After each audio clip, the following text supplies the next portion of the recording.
Hey family, what's going on? Klaus here at Het. It's been a long time, okay? It's been a while, like 6 weeks or something to that effect, since I've posted a video on this channel. Besides, well, okay, we had the eclipse. I don't remember how long ago that was. But it's been 6 weeks since I've updated you guys on the pump house. And I'm standing in the pump house, okay? So let me give you guys a quick breakdown of what's gotten done here. I've been a whole lot less productive than I hoped as far as time was concerned, but such is life, right? So anyway, you can see I've got sheetrock already installed, and we'll talk about all that lovely stuff here in just a moment. But yeah, all the electrical is done. We got outlets, we got switches, we've got lights. I've not done any trim in this building just yet. And I got some outdoor lights. I know last time I posted the video, you guys can see those lights. Last time I posted a video, it was just bare sticks in here. Like there was nothing. I was telling you guys the plan has gone well. So, again, like 6 weeks of work and a couple hours a day, not even every day, that kind of thing.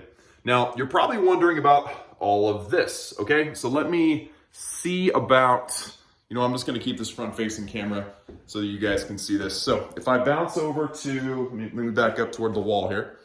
You guys can see that is the T for the water that's going to come into the jet pump. This is basically just an above ground pump. This jet pump is going to pressurize this line. It's going to go into this tank, and then it's going to come into all these pipes. All these pipes, of course, we're not done. Okay, this is where the filter and the water softener and everything's going to go. I've been trying to get to this point today before trying to start this, and I'll tell you what this point is in just a second. But as you can see here, I've got them labeled. You probably can't read that, but this is for the RV, hard water. We've got the greenhouse, we've got the house, and then we actually have the well. So this is actually, and it's the only one that's shut off, and that's because, and then of course they go outside, and I'll show you guys that in a minute. But the well is supposed to turn off. This is actually meant to be if something's wrong with the jet pump situation, I can tap into the system with my well still the way I did before. So it's kind of a redundancy. It's supposed to stay off. In fact, if I bring you guys over to here, it even says well off, and it's backwards for me on the camera. That's really weird. Anyway, so with a brand new pressure tank, let me just back up so you guys can see real good, and I can see too. With a brand new pressure tank, brand new jet pump, all new pipes. There are 4 penetrations out of the building that are 3/4 inch, which is what's going to the house and the RV and all that. And then the big one over there is 1.25 inches. So there's going to be 2 soft water penetrations, and that's going to be to the house. And I've been calling it the cabin. I'm kind of starting to train my brain to think it's just going to be the house. So those 2 interchangeable right now, in case you guys have been watching previous videos. The other soft water is going to the RV. Okay, so let me get out of here. It's kind of rainy and nasty today, and bring you guys around the building. By the way, we were able to successfully move the RV. Okay, so the RV was there, and we moved it over to its official spot, which is over here. And that way is, toward the entrance of the property, and that's my water well over there. We still have it fully intact the way it was. But the most important thing is the tank. Yes! I'm so excited about the tank. This is a 2,500 gallon tank. It is tapped in directly to the water well. So I'll show you guys that now. Bros, this is a big day. So if you can hear it, it's actually filling up right now. I'm gonna get a rate here in a moment. But what's happening is it's coming out of the ground. Excuse the spaghetti. It's all gonna be covered up, foamed and covered up with very thick dirt and very thick mulch, so it'll be fine, especially in my area. I gotta switch hands. My arm's starting to get tired here. So what we have here, guys, is the water well, and that's going over and then into the building. You can see those are the penetrations I was talking about, and then it's going up and into the top of the tank. In the bottom of the tank, and by the way, there is it's like a water trough valve.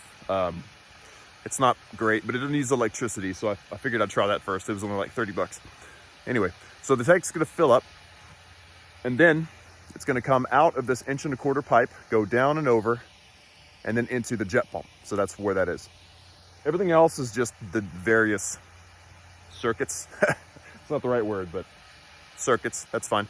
Also, I do have you can see right down there, that is a T that comes off of the main drain line with the water hose bib. So if I ever need to drain the tank, as far as I'm able to, you know, given the height of that hole, then I'm able to do that, and then I'm able to clean it out if I ever need to, or whatever I'm gonna do. Although at that height, it's still gonna have like 100 gallons of water in it, which is pretty wild. Anyway, so it is filling up now. This has been awesome. So here's several reasons why I decided to do this. Number one is we're liable to have droughts here. And we did this summer, last summer, both were terrible. We didn't have rain for months, right?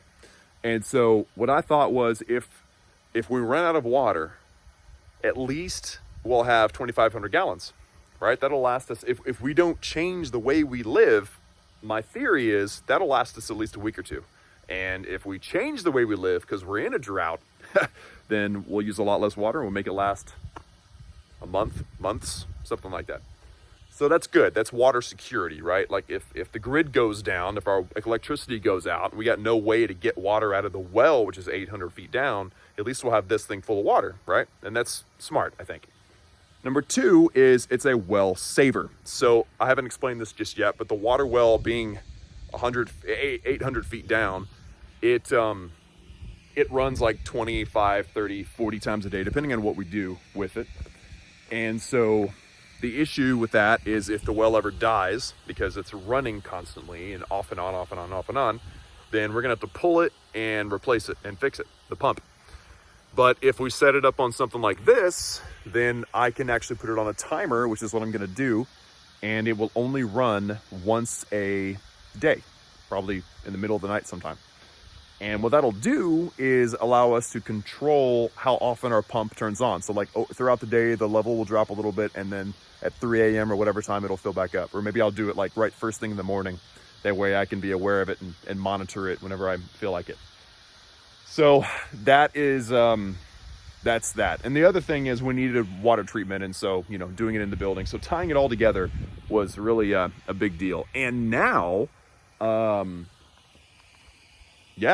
I'm just waiting on this thing to fill up. And again, I estimate 8 hours roughly to fill this thing up, and that's just off of the first, you know, it's really hard to estimate. I got to climb that ladder, which is not straight up and down, and try not to fall in, and estimate, okay, how much has it filled in this amount of time, and then figure out, okay, you know, how long is it going to take to fill up.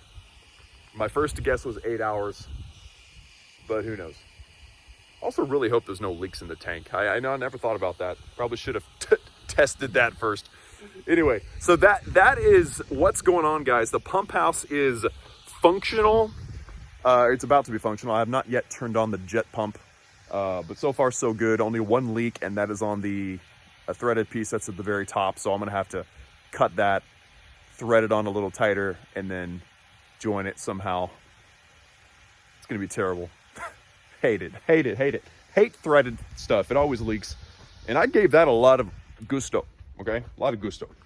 So the thing I want to show you guys is, and I'll probably cover this more in detail once it's all done. So this is all hard water, non-filtered, etc. Although being in the tank will help with the smell and the sediment, because a lot of it will settle at the bottom. This is a sediment filter, super cool thing. I found it at Lowe's for like 30 bucks, and you know, in one way, out the other. And then at the bottom, there's some threads, and we're gonna put a valve on this, and this thing catches sediment. So we have a lot of sand and stuff in our water, and you know, you pipe it to where it just blasts out the building whenever you turn it on. You leave it under pressure, and you can get rid of a lot of sediment basically for free with this thing, because you don't have to buy filters. I mean, I'm sure eventually you do, but way less often than a normal filter. And then, so that's the first line of defense. The second line of defense is, if you guys have one of these, you'll recognize what it is. But it is the 4.5-inch whole home filter. So the actual chassis is somewhere else, but that's line of defense number 2, once again for sediment. So we have a lot of sediment. And then I have one of these things. This is for, it's for smell and taste. You know, it's like, it's activated carbon or whatever. And then the last thing is the water softener, which is over here. Again, I gotta set it all up. The plumbing isn't all that complicated. It's just, you know, getting the right fittings and glue it in and tighten it up real good so it don't leak. And yeah, that's pretty much it, guys. So sorry it took so long to give you guys this update. I've just been working so hard to get this done before the first freeze, and I failed. We did have a freeze, but it wasn't that bad. Nothing was damaged. I just turned off the well and depressurized it so nothing bad would happen. So now the goal is, once we get all this figured out and done, put foam and then bury it and keep this building warm. I'm probably going to get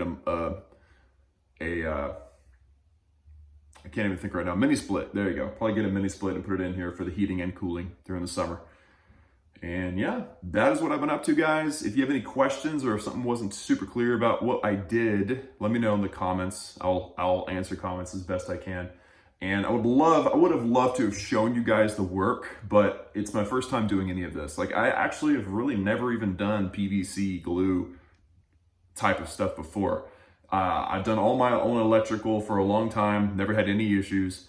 Plumbing, my dad usually shows up and takes charge of the plumbing. I mean, I did PEX plumbing in my cabin, my house, which I showed in a video, but I've not really done a lot of PVC on my own. And so this has been all me. It's very technical. And I also wanted it to look nice. Like, for instance, these valves could have been way, way lower, but I just like the way they look. And now the filter is, you know, 4 feet high, which is easier for messing with. So there's things that I've done that I shouldn't have done or didn't have to do, but I did anyway. So yeah, if you have any questions, post them down below. Thank you so much for tuning in, and I will see you all next time, and hopefully not in 6 weeks.